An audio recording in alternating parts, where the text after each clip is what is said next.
Olá, seja muito bem-vindo, muito bem-vinda ao Educação, o programa que a gente fala de educação em tom maior.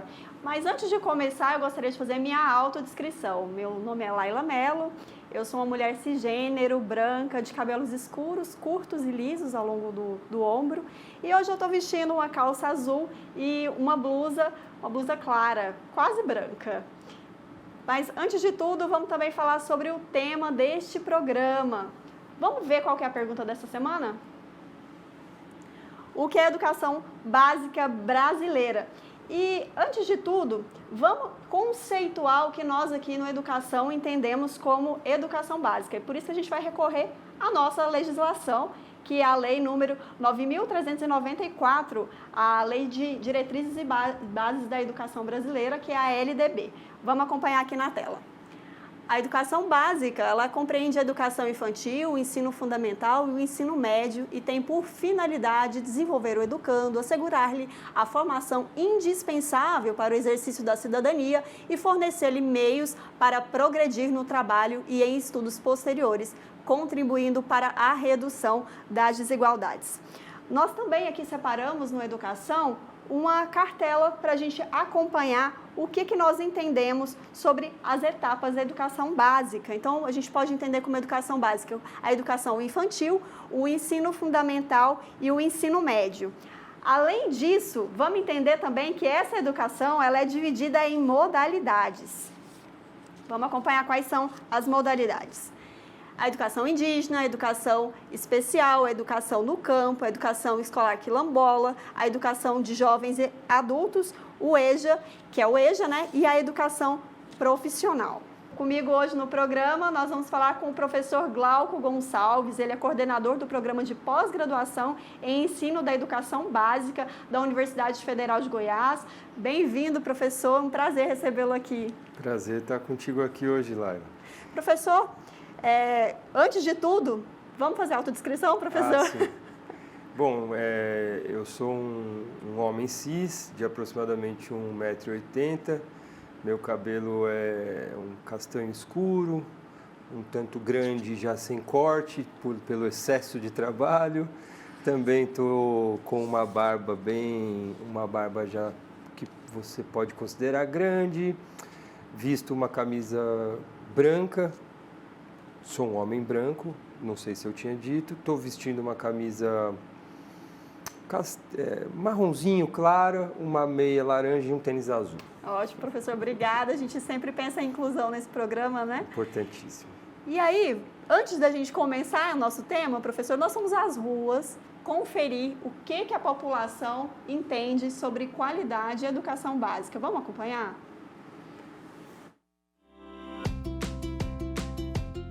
Qual a sua opinião sobre a educação básica no Brasil? O que já é bom e o que precisa melhorar? A gente veio até o centro de Goiânia para conhecer a história de formação das pessoas no ensino básico. E aí, será que a população aprova a qualidade do ensino? Vamos descobrir.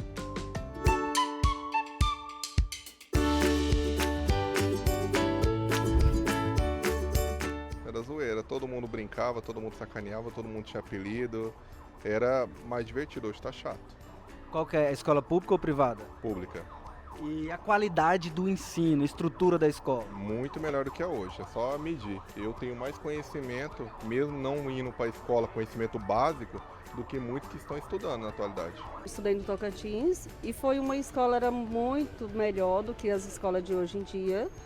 Tipo, a educação de primeiro era bem melhor. Antigamente as escolas tinham mais qualidade do que hoje, muito mais qualidade. Com toda a dificuldade, o aprendizado era bem melhor do que hoje. Por que você acha? Porque eu acho o seguinte, porque a base que eu tive no meu primeiro grau, no interior, quando eu cheguei aqui, mesmo colégio particular, que o ensino é muito mais puxado, eu tirei praticamente de letra. Mudou que hoje os alunos batem nos professores, chega na escola não tem jeito de estudar, porque a escola está alagada, está roubada, né? Os professores ganham mal, então tudo isso aí os alunos não querem estudar. Estudei no Dom Abel, minha primeira escola. Foi muito bom, bons professores, bons ensinamentos. Foi onde eu aprendi uma educação, né? Estudei até a quinta série. Rapaz, antigamente era boa, sabe? Porque eu agradeço porque a criação, a educação naquela época a gente aprendia. Igual eu sei o que aprendi, graças a Deus. Eu não tenho inveja de certas pessoas, não. Vou te falar. Fazia conta de matemática, até hoje eu sou bom na matemática, porque era muito rígido. A gente ia fazer a tabuada, tinha que responder certo. O que não responder certo, dava bolo no outro.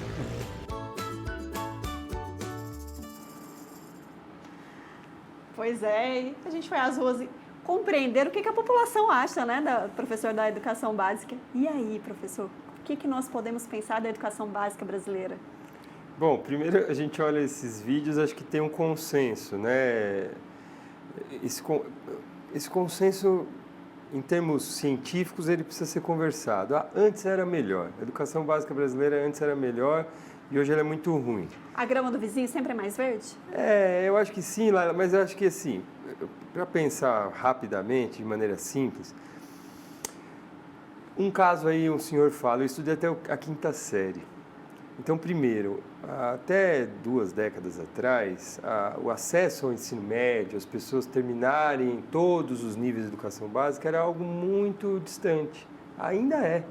A gente ainda tem parte da população brasileira que não termina o que antes a gente chamava de 2º grau, né? Que hoje a gente chama de ensino médio. Então, falar que antes era melhor, a gente depois tem que pensar que a ampliação do acesso é algo muito importante. Aconteceu a partir da Constituinte de 88, da LDB que você mencionou, acontece uma ampliação do acesso muito, muito significativa. São pessoas de todos os lugares do Brasil conseguindo ir à escola, que algo não conseguiam, e permanecendo por mais tempo. Aí vem o outro lado, que é como receber mais gente, criar mais estrutura, qualificar um corpo docente, remunerá-lo de maneira adequada, para fazer essa qualidade acontecer, né? Então, a educação básica brasileira hoje, ela tem uma série de desafios que a gente vai conversar, mas ela tem um propósito que tem permanecido no nosso horizonte. A gente precisa que as crianças primeiro estejam na escola e sigam dentro da escola. Tem um direito, né? Tem um acesso a esse direito à educação. Isso. Então, até o fundamental, o fim do fundamental, o antigo 8º ano, hoje 9º ano, é obrigatório, né? É dever da família e dever do Estado manter essas crianças. O ensino médio ainda não é obrigatório, né? Então, a gente vê uma evasão significativa. E essa evasão vai acontecer, a gente sabe bem aonde, né? Nas famílias de menor poder aquisitivo, onde esses jovens vão necessariamente ser lançados ao mercado de trabalho para ajudar na composição financeira da casa. Então, é um grande desafio que a gente tem, é ampliar a permanência, garantir o acesso. Avançamos muito aí nos últimos 20, 30 anos, e agora é garantir, construir a permanência. E a qualidade? A qualidade é um baita tema. Aí, assim, falar de qualidade em qualquer profissão é falar em formação adequada para quem trabalha e remuneração digna, adequada. O professor brasileiro ganha muito mal, né? O professor brasileiro da rede estadual, de qualquer estado do Brasil, das redes municipais e também das particulares, porque a gente se engana achando que a rede particular é um oásis. Existem pouquíssimas escolas nas grandes cidades brasileiras que conseguem remunerar bem e garantir um tempo de trabalho que verse sobre a qualidade. Porque o professor, também a gente precisa lembrar isso, ele não trabalha só na sala de aula. A sala de aula é um pequeníssimo momento. Ele chega em casa, ele corrige a prova, ele prepara o material. O professor é um curador de conteúdo, né? E depois, em sala de aula, ele também atua em diálogo com especificidades das mais variadas desses estudantes, né? Professor, mas antes nós vamos conversar com o professor Sérgio Stocco. Ele é professor e doutor em educação e analista da política educacional brasileira. Vamos acompanhar. Nós temos a educação básica, que é um nível de educação brasileira. Essa educação básica, ela é compartilhada nas responsabilidades entre, essencialmente, municípios e estados. Então, diz a lei, né, que os municípios são responsáveis prioritariamente pelo ensino fundamental e pela educação infantil. Veja, 2 etapas da chamada educação básica. Os estados federados, né, inclusive o Distrito Federal, são responsáveis prioritariamente pelo ensino fundamental e pelo ensino médio. Veja, outra etapa, né? Então, as crianças pequenas e os primeiros anos iniciais, município. Os jovens, adolescentes, pré-adolescentes, estado. E perceba que o ensino fundamental ficou para os dois. Então, tem que ter um acordo entre estado e município de quem vai cuidar do quê. Essência da sua pergunta, a responsabilidade é cooperativa, conforme a nossa Constituição. Só que precisa regular melhor essa cooperação. Tem um certo jogo, às vezes, de empurra, né, das responsabilidades. É por isso que o cidadão é importante que ele saiba, e por isso eu recomendo ler do 8 ao 20 da LDB, quem é responsável pelo quê? Qual é o sistema municipal? Porque aí você sabe até, inclusive, onde reclamar. Tive um problema na escola do meu filho, da minha filha, municipal. Bom, município. Ah, mas é particular e é de educação infantil. Ah, então reclamo no município, percebe? Então, o conhecimento do exercício da cidadania depende dessa compreensão. A educação básica, aliás, o nome vem da ideia de comum, né? O regime de comum. Como somos todos iguais socialmente, do ponto de vista político, dos direitos políticos, das garantias e deveres políticos, então a educação escolar representa essa garantia. Então, ter esta coordenação e organização traz essa representação. A lei, ela traz as garantias, mas não quer dizer que está pronto, que as coisas aconteçam, que a escola já funcione bem, né? Tem uma história social por trás, né, do funcionar bem. Para que essas coisas aconteçam, precisa de dinheiro, precisa de estrutura, precisa de política, né? Precisa de ação. Então, a lei dá a garantia. Ela diz assim, ó, o caminho é esse, as finalidades são essas, os princípios são esses. A forma de organizar, a LDB diz, é essa. Agora, e para fazer? Precisa de dinheiro, precisa de estrutura, precisa de ter organização, senão ter a excelente legislação não vai ajudar. Professor Glauco, o professor Sérgio trouxe alguns cenários para a gente, né? Nos apresentou aí, por exemplo, a necessidade de haver maior cooperação mesmo entre os regimes, né? E aí, como que a gente pode pensar nisso? A legislação brasileira, ela já tem aí a previsão de um Sistema Nacional de Educação. Mas como é que a gente pode pensar nisso e pensar que o aluno que está hoje na sala de aula, ele precisa ter o seu direito ao acesso à educação garantido, né? Sim. Eu acho que em termos legislativos, da Constituinte, como eu falava, e depois a LDB, como a gente viu, e agora o professor ratifica isso, a gente tem um escopo legislativo significativo, robusto, adequado. Então, não nos falta lei. Porque também é outra coisa que no Brasil a gente fica assim, tudo é uma grande bagunça. Não, a educação brasileira, em termos legais, ela está bem estruturadinha. A LDB foi um avanço. Tem debates? Puxa, falta aqui, tem um arranjo ali, tem uma perspectiva que poderia ser outra. Claro que a gente vai poder discutir isso. Mas tem uma estrutura que nos ampara, né? Então, agora, o que a gente precisa avançar, né? A gente precisa avançar como fazer essa lei vigorar de maneira mais qualitativa, né? A gente não pode esquecer também, assim como no Sistema Único de Saúde brasileiro, a educação básica brasileira, ela é oferecida com todos os problemas para todo mundo de maneira gratuita, salvo raras exceções, que também é um longo debate. O Estado precisa, é dever, e ele dispõe disso. Então, no Brasil inteiro, as famílias chegam na escola e elas, salvo quando a coisa está muito ruim, e na CIMEIs, na educação infantil isso é mais delicado, mas depois, em geral, a coisa funciona. As pessoas chegam na escola e elas têm acesso e elas participam do processo educacional. Elas têm o acesso. Elas acessam a escola. Estou falando de uma grande regra geral, né? Depois, toda semana a gente vê na TV que falta vaga aqui, falta vaga acolá. Se a gente for olhar, por exemplo, o cenário do norte do país, a gente tem outras configurações, né, professor? Sim, e mesmo no centro-oeste, em cidades menores. Então, claro que ainda falta acesso, mas de modo geral, ele avançou e está assegurado. Então, o que falta agora? Bom, falta muita coisa e esse duplo de falta muita estrutura, né? Estrutura física mesmo. Física. E aí a gente está falando de grandes cidades, como a nossa aqui, né? Em Goiânia, capital do estado de Goiás. Sala de aula, cadeira, ambientes agradáveis. Olha, lá ela tem uma coisa que é parte da minha dedicação como pesquisador, tem se voltado a isso. O espaço da escola é educativo.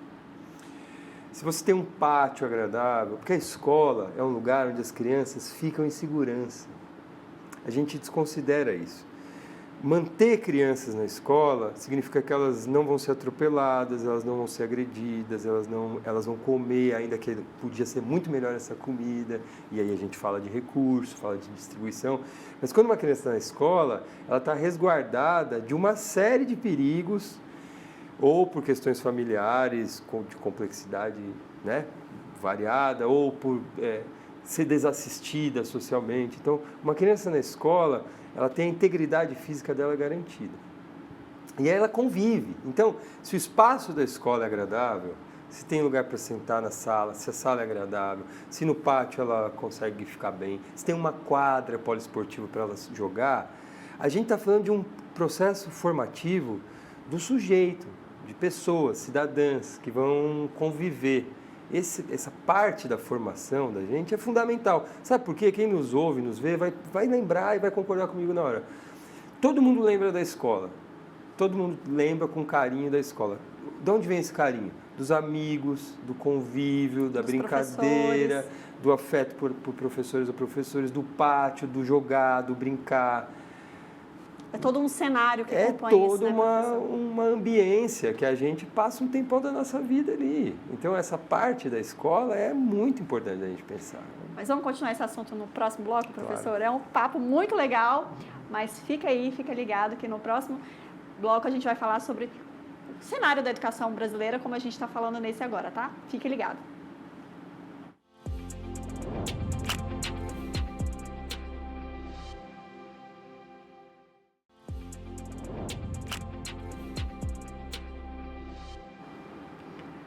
Olá, de volta aqui no Educação. E hoje nós estamos falando sobre educação básica. Estou recebendo aqui o coordenador do programa de pós-graduação em educação básica da UFG, o professor Glauco Gonçalves. Mais uma vez, muito obrigada, professor. Vamos continuar o papo que nós estávamos no bloco anterior, mas agora a gente vai chamar um reforço. Nós vamos ouvir a professora Ana Helena Altfender. Ela é presidente do CENPEC, o Centro de Estudos e Pesquisas em Educação, Cultura e Ação Comunitária. Ela vai falar para a gente sobre cenário da educação básica brasileira. Vamos acompanhar. Olha, eu acho que o cenário da educação básica, se a gente puder fazer uma síntese, é que assim, nós temos dívidas históricas importantes a saldar, que ainda não foram saldadas, e ao mesmo tempo temos todos os desafios do século XXI, pensando que nós já estamos na segunda década do século XXI, né? Então já não é mais um novo tempo, já é o tempo presente. Então nós teríamos as dívidas antigas a serem saldadas e os desafios contemporâneos, presentes, atuais, muito grandes, a serem vencidos. É que, efetivamente, o Brasil começou muito tarde a investir, a considerar e a priorizar a educação básica, né? Vamos pensar, mesmo em comparação a outros países da América Latina. Eu não estou nem fazendo a comparação com os Estados Unidos, com os países da Europa. Estou olhando aqui o Chile, o Uruguai, a Argentina, que começaram a se importar, a desenvolver políticas e a garantir o acesso à educação básica, né, muito antes de nós. Eu sempre costumo dizer que quando eu nasci, em 1960, a escolaridade média do brasileiro, né, era 2 anos, de 2 anos, o que é muito pouco. E a gente está falando em média. Então, assim, o acesso à escola era muito raro, muito difícil, né? E a permanência, quer dizer, mesmo aqueles que acessavam, permaneciam muito pouco. Pois é, professor, a gente volta à questão do acesso, né? E é esse investimento que o Brasil faz ou não faz. E aí, como é que a gente pode pensar nesse sentido? O Brasil tem investido. E aí, temos uma dívida histórica em relação à educação básica? Voltando ao que a professora Ana Helena diz, a educação básica, como o próprio nome diz, é a base de tudo, né? Exato. Então, retomamos aquele momento, né, de pensar a ampliação do acesso. Então, é algo que a gente tem algo a comemorar. O nosso acesso foi ampliado e hoje o nível de escolaridade aumentou bastante, né? Ponto. Temos muitas dívidas, né?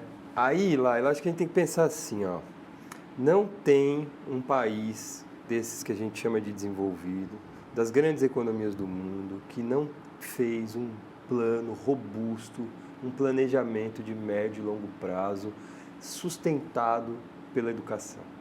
Não tem tecnologia sem educação, não tem industrialização mais sofisticada, não tem logística. Tudo passa, e a gente sabe também, é um consenso nacional, tudo passa por um projeto educacional, né? O projeto de país não existe sem um projeto educacional. Um projeto de cidadania até, né? Exato, de garantia de direitos básicos, de garantia... Tudo passa por aí, né?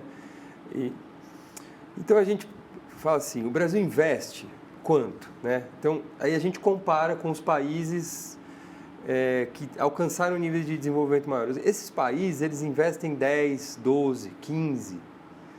O Brasil investe historicamente muito menos do que isso, né? Então, investe quanto? Comparado ao nosso montante de riquezas anuais, né? O produto interno bruto, né? Então, quanto do que a gente arrecada de dinheiro num ano, que é o PIB, o tal do PIB, a gente destina à educação. Tem uma pauta histórica, né, do SEMPEC, das universidades, dos pesquisadores da área da educação, de movimentos políticos da educação, dos fóruns nacionais, de apontar para um número redondo que é o 10%. A gente pensando em 10% do PIB. Previsto até em legislação. Previsto em legislação em alguns momentos, e não tão tardiamente, né? Na última década, teve um momento que esse debate ganhou corpo. Depois a economia brasileira patinou, a gente veio para uma crise política e financeira, e da isso educação. E que atravessou a educação e segue atravessando. Então, assim, a gente investe pouco.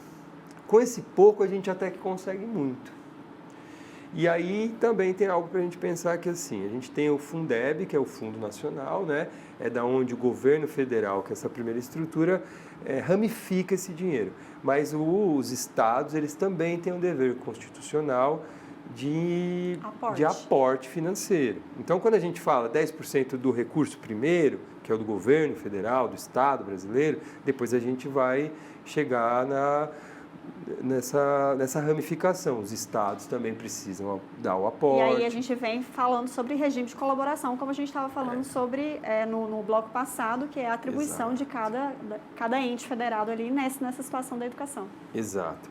E a essa crise, a essa dívida, se associa uma crise que está se formando uma bomba relógio para o século XXI da educação brasileira, e a gente vê isso na UFG, vê isso nas universidades públicas, não há interesse pelos cursos de licenciatura.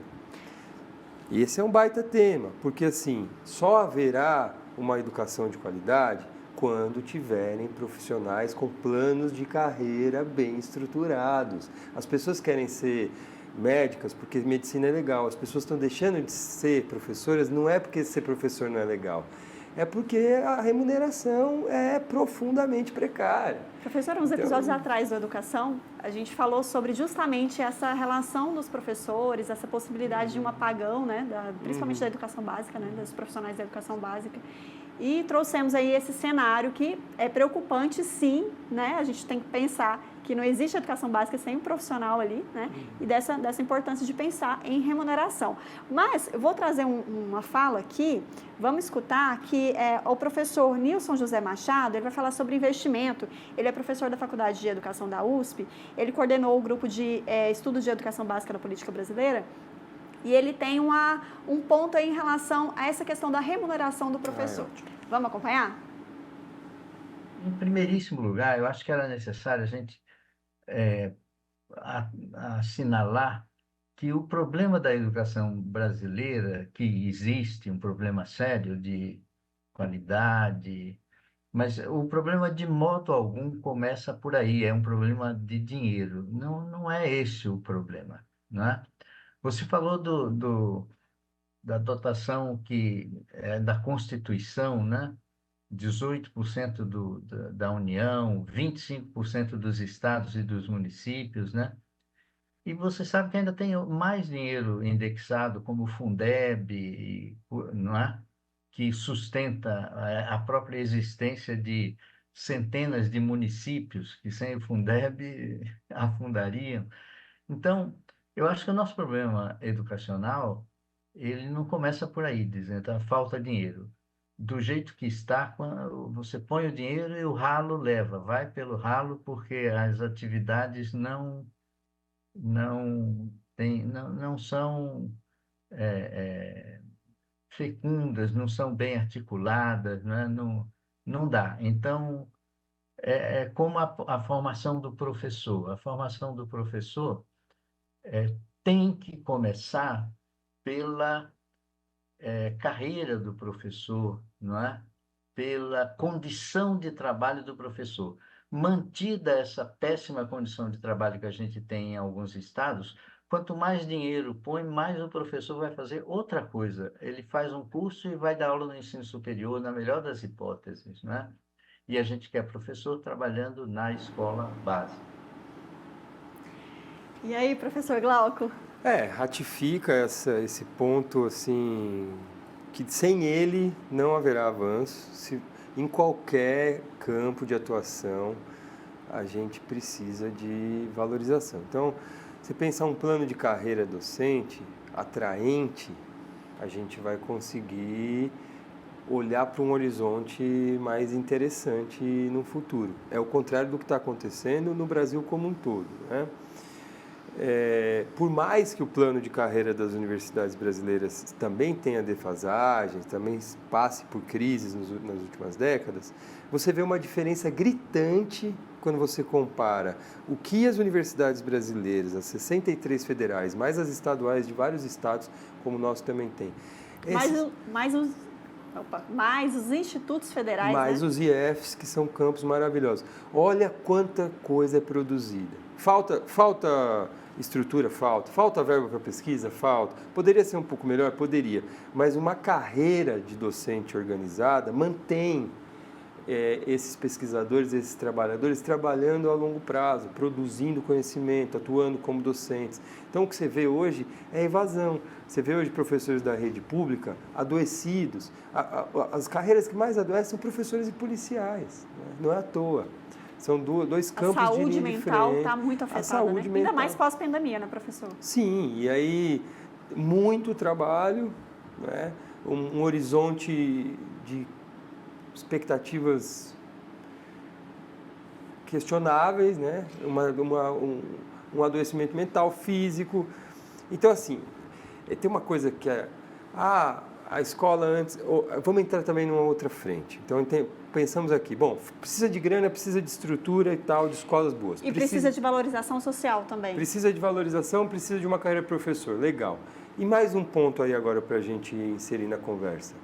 Aquela ideia de uma escola, de todo mundo enfileirado, a ideia de construir conhecimento na escola que a gente teve precisa também ser repensada. O sentido da escola precisa ser repensado. Como que a gente pode reposicionar a escola, então? Pois é. Se você pensar, e aí casos bem-sucedidos, a gente vai começar a ver que o estudante do século XXI e também o professor do século XXI são sujeitos que têm acesso a uma profusão de informações. Não falta, como antes, a gente chegava na escola para aprender o nome dos países. Hoje, qualquer menino de 5 anos, menina, jovem, ele vai acessar de acordo com seus interesses. Então, parece que a escola hoje, em termos de metodologia, em termos de processo pedagógico, de ensino, ela precisa olhar para uma nova concepção do que é saber, do que é conhecer, do que é aprender. E o papel do professor e da escola. E aí o papel do professor, de novo, ele vai ter que ter uma qualificação, ele vai ter que estudar processos metodológicos. E isso acontece. Os cursos de licenciatura estão fazendo isso, né? O que não há é, de novo, uma política pública que acompanhe a sofisticação da formação docente, porque ela está acontecendo. Metodologias ativas, gamificação, tem um monte de frente, educação por projetos, e está acontecendo. Tem um exemplo aqui, outro colar, na escola pública, tem exemplos muito bem-sucedidos, né? Na escola privada também. Então, tem escolas que estão sendo bem-sucedidas em mais um item fundamental, que é como a escola vai ensinar. Então, temos uma escola legal, temos um professor bem remunerado, e agora? Agora a gente precisa pensar como a escola vai atuar. Que escola é essa? A gente vai enfileirar meninos como na Revolução Industrial, olhando para um quadro? A capacidade de atenção dos jovens hoje é outra, a capacidade de articulação de conteúdos é outra. A gente precisa produzir um sujeito que ele tenha autonomia de procurar essa proposta de uma educação que está ali para disciplinar o aluno, que está ali para ensinar a questão do horário. Olha, você tem que ficar tanto tempo sentado, agora é hora para isso, agora para isso. Foucault fala disso, né? Essa disciplina feita pela escola. Professor, mas o Nordeste, ele é um caso à parte, né? A gente sabe que tem aí algumas questões que trazem o Nordeste para um cenário muito positivo de educação. A gente foi ouvir a professora Gardênia, e ela é do Todos pela Educação, coordenadora de políticas educacionais do Todos pela Educação, e ela nos trouxe alguns pontos que fazem com que o Nordeste ele seja muito bem sucedido em relação à educação pública brasileira. Vamos dar uma olhada? A gente pode determinar 3 fatores que eles coincidem nos principais estados da região Nordeste, né? As características básicas são a decisão política, ela vem antes até mesmo dos investimentos e da preocupação com os alunos.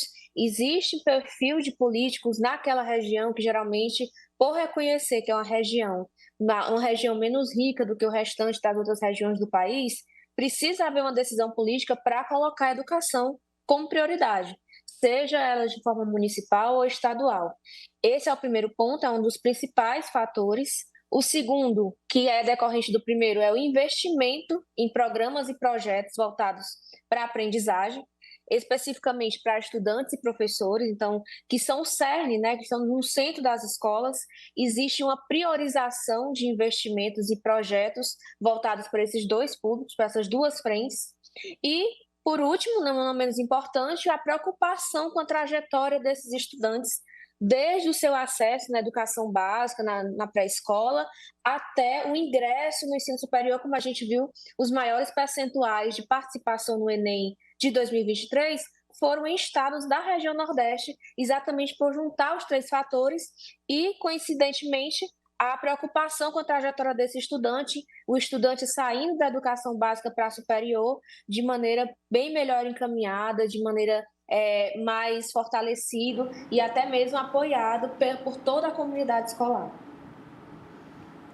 Investimento, política pública e acompanhar a trajetória. Falta acompanhar a trajetória aqui? O Nordeste, pelo que a gente vê, faz isso. E o resto do país? Falta também para o estudante um acolhimento e um convite ao futuro, né? Ele precisa olhar para o sistema escolar e ver que dali ele vai qualificar a vida dele. Ver ele pode sonhar? Que dali, que a escola é um lugar de sonhar com uma vida mais legal, com uma vida onde ele vai trabalhar com coisas que ele se interesse, que ele vai conseguir se reproduzir economicamente com conforto. Então, a educação é isso. Então, as escolas do Nordeste não são as que têm mais dinheiro, mas são as que conseguiram, assim, as melhores notas do Enem. Então, tem aí. Não vai ser só dinheiro, vai ter que ter política, vai ter que ter... Então, agora, acho que o governo federal também inaugura um momento fundamental de permanência dos estudantes do ensino médio. Há uma evasão, gente, é muito sério que os jovens saiam da escola no primeiro ano do ensino médio, do segundo ano, porque precisam trabalhar, porque às vezes falta um recurso mínimo. Então, falta o que comer em casa. Falta o que comer. Então, garanti-lo na escola, às vezes, é também fomentá-lo economicamente, né? Então, esse programa, ele ainda está começando agora, né? Ele é um teste, mas é muito bem-vindo, porque o jovem vai pensar assim, bom, se eu ficar na escola esse ano, no fim do ano eu recebo mais um montante. E para isso eu preciso o quê? Ter 80% de presença. No fim dos 3 anos do ensino médio, eu saio dali com um montante que, se eu quiser ser empreendedor, eu posso começar meu negócio. Se eu fizer o Enem, eu recebo mais um montante. Então, aí a gente está criando o quê? Um percurso para ele sonhar e para ele... Está gamificando esse percurso de permanência. Uma espécie de gamificação com uma poupança que vai poder ser usada em diferentes frentes, vai poder ser usado para ele se instalar numa cidade que ele passe numa universidade, vai poder... né? Então, acho que aí também a gente está falando de um campo importante. O estudante brasileiro vai permanecer na escola se ele perceber que a escola vai garantir um futuro legal e se no presente ele não tiver que sair para trabalhar. Vamos continuar falando do Nordeste? No próximo bloco, a gente traz mais um exemplo, o exemplo da cidade de Sobral, no Ceará, que é um ótimo exemplo aqui da educação brasileira. E também vamos trazer um exemplo de coisas positivas, uma educação aqui em Goiânia que tem dado muito certo. Fica ligado aí.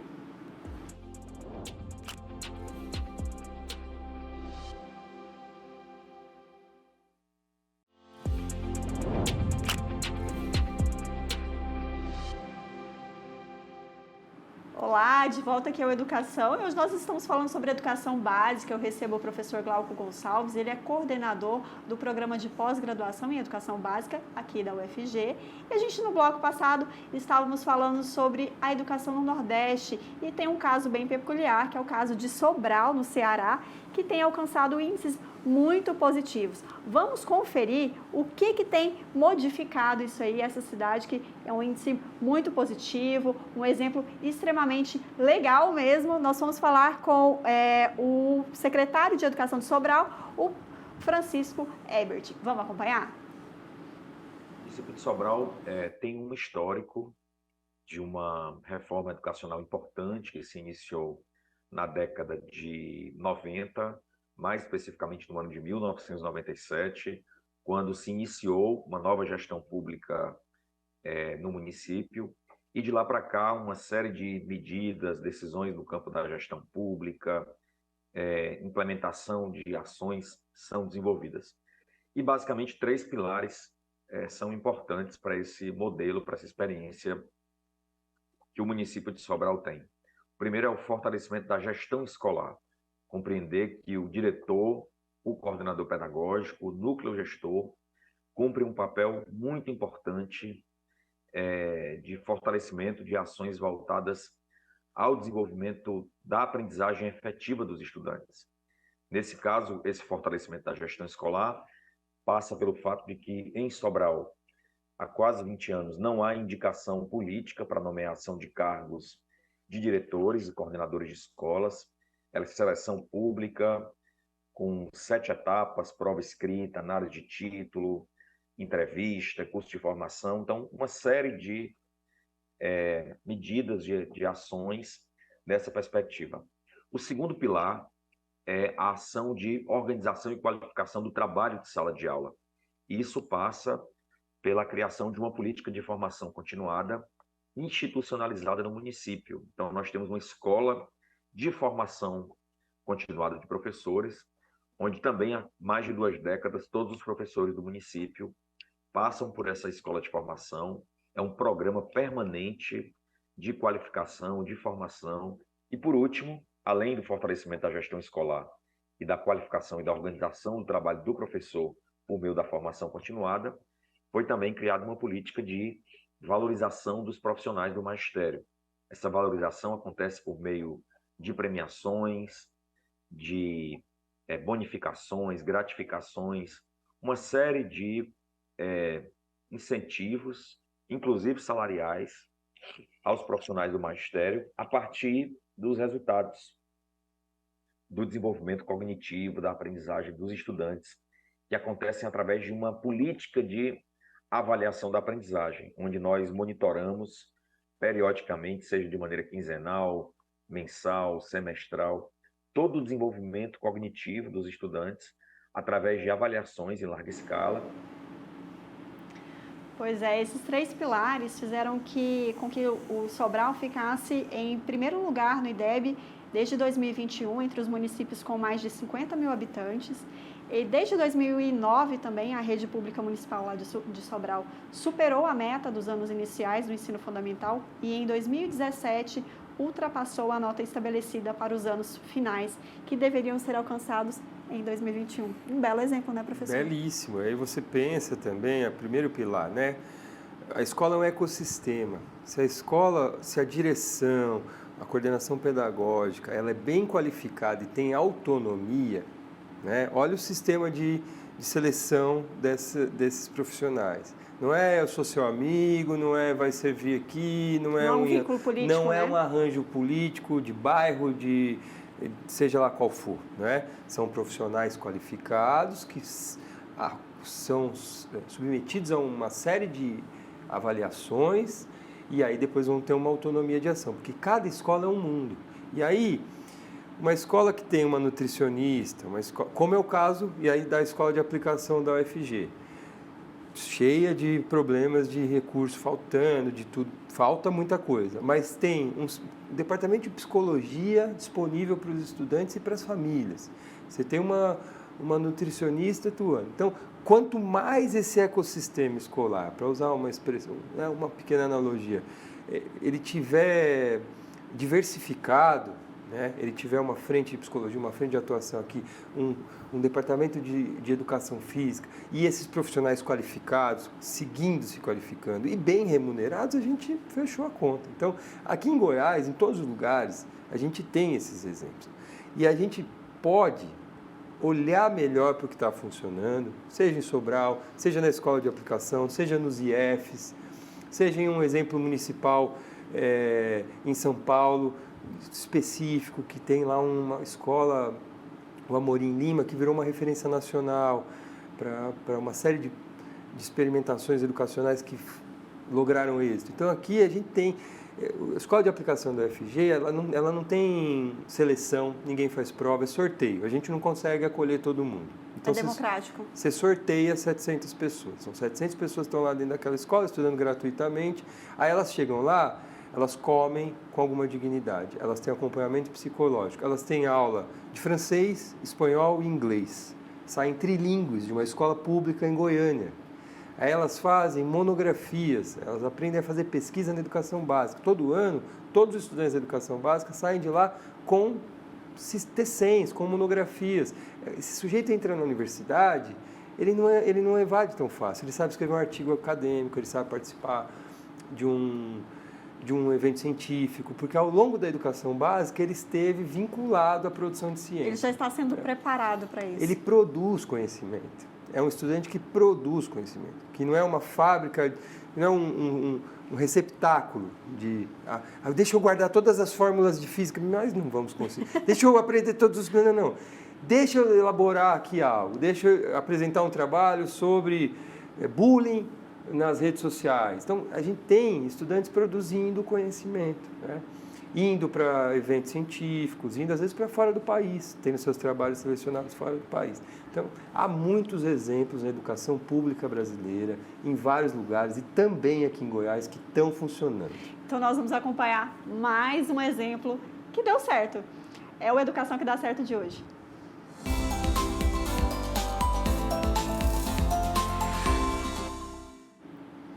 Aqui em Goiânia, a Escola Municipal Professora Nosídia Palmeiras das Neves está no topo do índice de avaliação do IDEB. Vamos acompanhar a história dessa escola. Vamos acompanhar a Educação que Dá Certo de hoje.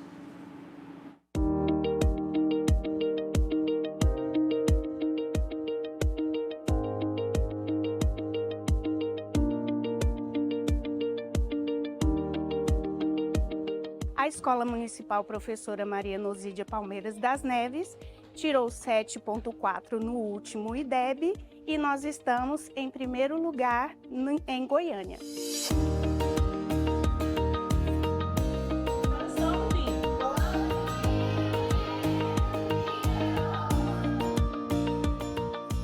Para nós, assim, não chegou a ser uma surpresa, porque nós trabalhamos buscando isso, mas uma felicidade muito grande de conseguirmos essa nota, né? Porque não é uma coisa que nós fizemos no 5º ano, é uma coisa que vem desde a base. Os meninos lá no primeiro ano, a professora já começa, é todo um trabalho feito desde o início deles na vida acadêmica. Projetos nós temos vários aqui na escola. Tem o projeto de informática, onde a gente leva os meninos para a sala de informática, né? O professor que é responsável por esse projeto ensina como utilizar, a forma correta de fazer, às vezes até digitar para ter uma velocidade maior. Tem projetos de literatura, onde são trabalhados livros. O meu projeto, por exemplo, é um projeto em cima do livro do Harry Potter. Os meninos têm que fazer a leitura do livro e conciliar com o filme, e ali a gente desenvolve coisas diferentes para fazer a finalização. Por exemplo, a culminância do projeto no semestre passado, eles encenaram uma peça com uma cena do filme. Então, assim, e eles gostam muito, eles fabricam a varinha mágica, tem o chapéu coletor, então é algo que eles gostam muito. Tem o projeto do professor de educação física, que é ligado ao esporte. Tem um projeto, nós temos o da horta, que a turminha deles vão, aprende a cultivar, aprende a cuidar. Então, assim, são vários projetos diferentes, tudo mais ligado ao lúdico e prático do que a escrita em si.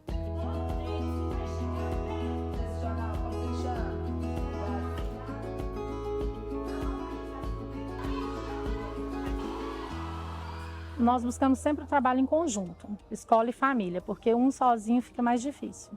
Então, nós temos grupos de WhatsApp, nós temos contatos, os pais têm o telefone do professor para se quiser tirar uma dúvida, falar direto. Quando a gente acha que precisa falar com algum pai, que a gente solicita a presença, eles vêm. Às vezes o próprio pai quer conhecer, falar conosco, a escola está sempre de portas abertas. Então, assim, esse contato é muito próximo, o que é bom, porque a escola sozinha talvez não tivesse nem conseguido essa nota. A gente consegue porque a gente tem a colaboração da maioria dos pais. Nós preocupamos em preparar essas crianças desde o início, desde a alfabetização, né? Assim que elas estão alfabetizadas no 2º ano, elas já aprendem a fazer algumas avaliações objetivas, ou seja, aquelas de marcar X, né? E quando é no 3º ano a mesma coisa, só que no 4º ano isso é intensificado. Então a gente começa a fazer simulados preparatórios com o mesmo tempo que é a prova do IDEB, nós trabalhamos com metas. Então, por exemplo, o ano passado, como a nossa nota foi 7,4, então nós trabalhamos com a meta de que? Nós queremos chegar a quanto? Nós queremos chegar a 9. Então, vamos preparar para poder chegar a essa média 9. E incentivar uns aos outros. Nós trabalhamos com atividades diferenciadas, às vezes até mesmo de competição, porque criança gosta de competição, né? Mas, para além disso, a gente se preocupa com a aprendizagem. Não é simplesmente fazer por fazer, né? A gente se preocupa com a aprendizagem. Então, assim, ela é preparada para fazer essa avaliação, mas de forma que ela tenha autonomia, ela tenha conhecimento de tudo aquilo que vai ser trabalhado e todos os descritores. Então, a gente trabalha os descritores tanto de português quanto de matemática. Aqueles que são mais complexos, a gente trabalha mais tempo, né? Então, é isso. Eu acredito, né, que se tem algum segredo, esse segredo está aí. Eu sou apaixonada pela escola, né? Também não tem como não ser. Porque a organização da escola em si, o grupo de trabalho, todo mundo unido, não tem aquela coisa de um querer aparecer. É muito bom trabalhar aqui. A escola foi muito boa, as professoras ótimas, né? Explicavam a matéria certa. Elas tinham paciência, né? Se você não entendesse, elas iam e explicavam de novo para você entender. E assim, a escola é boa, né? Eu gosto muito dela.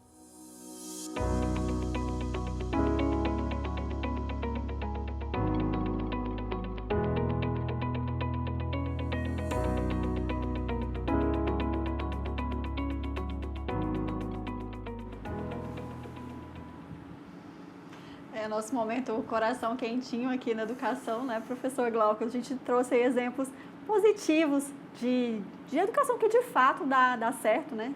Se você aí de casa tem outros exemplos, mande aqui pra gente. Pessoas, instituições, escolas que têm projetos legais, mande aqui pro @Sistema Sagres. Professor, um prazer recebê-lo. O papo sempre é muito bom. Espero que volte mais vezes para a gente continuar falando sobre educação básica e outros tantos temas aí que estão aqui, são tão importantes para a educação brasileira. Muito obrigada. É um caminho, é uma conversa sem fim, né? Instigante. Eu agradeço o convite, foi um prazer estar aqui com você, Lara. Até mais para você aí de casa também. Obrigada.